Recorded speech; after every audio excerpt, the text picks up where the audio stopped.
Hey friends, how are you? Happy Saturday. I hope you all are doing so good. So, I want to jump on and talk today about failure.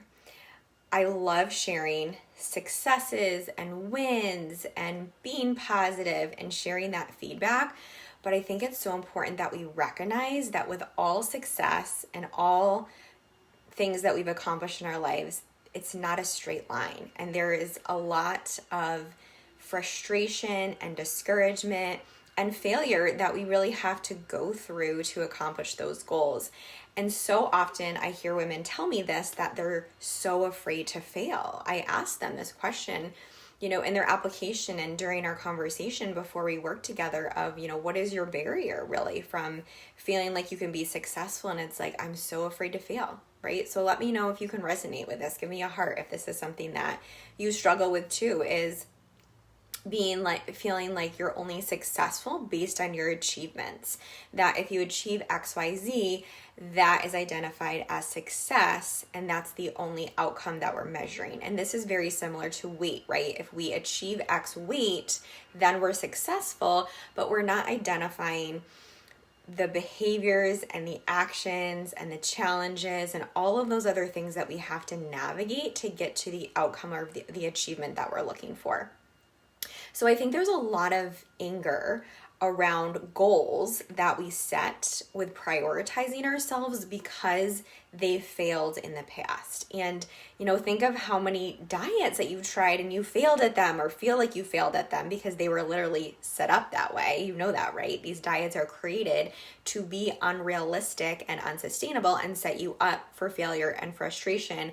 And that's why you have to keep going back on these programs, because you didn't learn anything and you don't have the tools and you're not changing your behaviors and your habits, right? We're also trying to change too much at once a lot in our lives. When you start something new, we're overhauling too many things, and this can be very frustrating and also set us up for that feeling.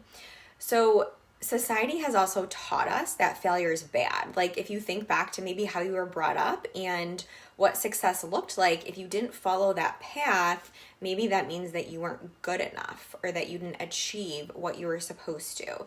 So I think really just coming back to that self-worth piece and identifying what your values are, what your worth means to you, and what is important to your life can really help you to navigate this better as well. And a lot of times if we fail at something, we internalize it as we did something wrong and it's our fault. So we have to really look at this as feedback. And this is the challenging part, right? To say when we fail at something that if we didn't get the outcome that we wanted, we got the lesson that we needed, right? So we have to learn from these things that we experience and identify what we could do differently next time, right? So it's not about being better. It's about what can I do different? What can I learn from this and move forward with? And I fail all the time, like all the time. And I am in the same boat. Like as humans, we just struggle with this and we really value our worth on achievement. So totally normal to struggle with this, but it can be really helpful to talk through this. And I had a couple conversations this morning with clients that were very much related to this as well. And so I love sharing successes and wins from my clients with you. I hope it is motivating for you that if they can do it, right, you can do it too, versus saying like, oh, well, they have XYZ and I'm just ABC, so I can't do that. But really we have to come from a place of, I want you to see like this is possible for you, but at the same time, there has been so much struggle, frustration, defeat, like all of these words and challenges along the journey for us to get to that place of feeling this way. And we don't arrive. Like I was just talking to one of my clients this morning. She's like, Jennie, I feel like I have not arrived where I want to be, 6 months down the road. And congratulations, because we don't arrive. Like this is an ongoing journey. And we just have to keep reminding, like, she has come so far with her digestion and management of anxiety and stress. It's remarkable, truly. And sometimes we don't remember how far we've come and how bad we felt before, because we've utilized these skills so well. And there's always things that we have to learn and navigate. But her digestion is so much better. She's not bloated all the time. She manages her stress and anxiety, and just the way that she talks to me on the phone is like so powerful. So I said to her, she's working with a therapist, and which is wonderful. And I said to her, how long have you been going to therapy for? And she said, since 2017. So I'm like, okay, so that's 3 to 4 years, give or take. Struggling with being divorced and a single parent and like a lot of really tough life challenges, right? Absolutely. So I said, well, what makes you think that you feel like you can be where you want to be with your nutrition and health goals in 6 months if this is something that you've been struggling with for decades, right? Like, this is not stuff that we're just like, this week I'm just feeling really down about my nutrition and, whatever it is. But no, these are things that we've been doing for decades, right? Like, these are habits, behaviors, things we've been telling ourselves, stories that go in our head of all of these rules and restriction, and this takes time to relearn. It is totally possible, but this is the work, right? I wish it was faster and easier. Believe me, like, my job would be so much easier if I could say, here you go. Here's a one size fits all diet plan that works for you. You will be successful forever. Here's the magic solution. And I know that's hard to hear, but this is the work, right? This is the stuff that we have to do to get to the place where we want to be. And it really comes with being quiet with yourself and identifying what that means to you, because I can't tell you that. Like, it's inside of you, and I'm working with people to pull it out as a mirror and for them to really utilize the potential that they already have. Like, you already have it inside of you. It's just pulling that back out and relearning a lot of things, because if we've been conditioned to see things a certain way, or, just the way that we eat, how we eat, our relationship with food, what we've been taught, it's all learned behavior. It's all exposure. And so it takes time. It really just takes time. And I know that's the hard answer, right? It's not what we want to hear, but this is the work that we need to do, and it takes time is what it comes down to. So my message for you is to use failure as fuel to your future success, rather than seeing it as something that you've done wrong or that you're a bad person. That this is giving you fuel, and you are being planted for growth, right? Because we get so much thrown at us, right? Our schedule changes, we have someone that passes away, like, life throws so many things at us. And when I'm talking to my clients, they're like, Jennie, I feel really embarrassed this week. Sometimes they'll tell me, or I feel really defeated or really frustrated, or I feel like I failed. And we'll talk through things, and like, the things they're telling me are like, you never were doing this stuff before. You've come such a long way with how you're using food. You're not using food to manage this, but yeah, it still feels really bad, right? These emotions are not comfortable.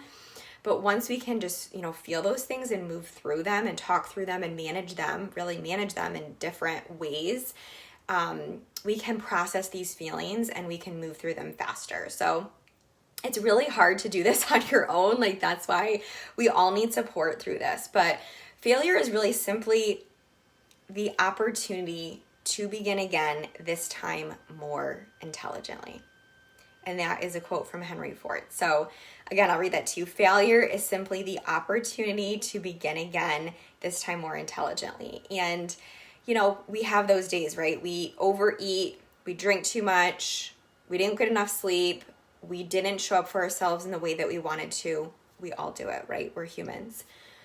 But the difference is that I'm seeing with my clients is we're not staying there as long, because a lot of times those days and those moments, we stay there the next day and the next day and the week, and we continue those habits and eating behaviors a long time.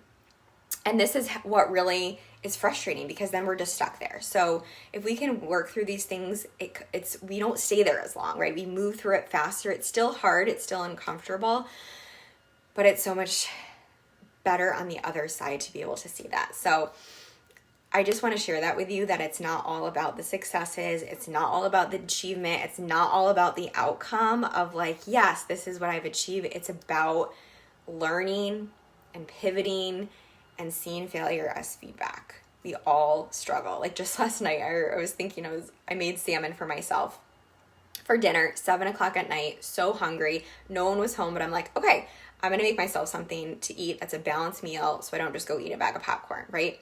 So I'm cooking the salmon, and I use a thermometer to test the meat, and it was on Celsius, but I wasn't paying attention. I was like so tired.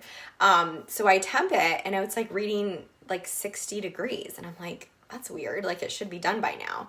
So I'm like, whatever, I'll just put it back in the oven for 3 minutes. So then I take it back out, and I'm like, it's still reading super low. It's been like 14 or 15 minutes. Like this should totally be done. Again, like I'm just not in my frame of mind that's like a rational moment. So I'm like, okay. So then I realized the thermometer is on Celsius, not Fahrenheit. And I'm like, oh my God. So I put it on Fahrenheit, totally overcooked at this point. So super frustrating, but it's like, all right, so didn't happen as much as I wanted to. I had a really good intention of making this awesome balanced meal. Salmon's a little overcooked. So anyways, like it happens, right? But it's like, I'm not going to say, oh, screw this, my day's ruined. And I'm, it's like, I don't have a meal. It's like, okay, what can we do in this moment? Next time I'm going to check the thermometer and make sure it's on Fahrenheit, right? It's all good. So I hope that was helpful for you guys. I just wanted to say more of like a positive message today, because, sometimes it's so tactical about nutrition science, and sometimes it's just really the mindset piece that we're needing more of this focus and attention on. So I hope that was valuable for you today. Let me know your takeaways. I always love to hear from you. If you're watching this team live, love to see your face. Jody, my sweet friend. Hey, Ashley, hope you're doing so well. Thank you for joining team live. Love to see you.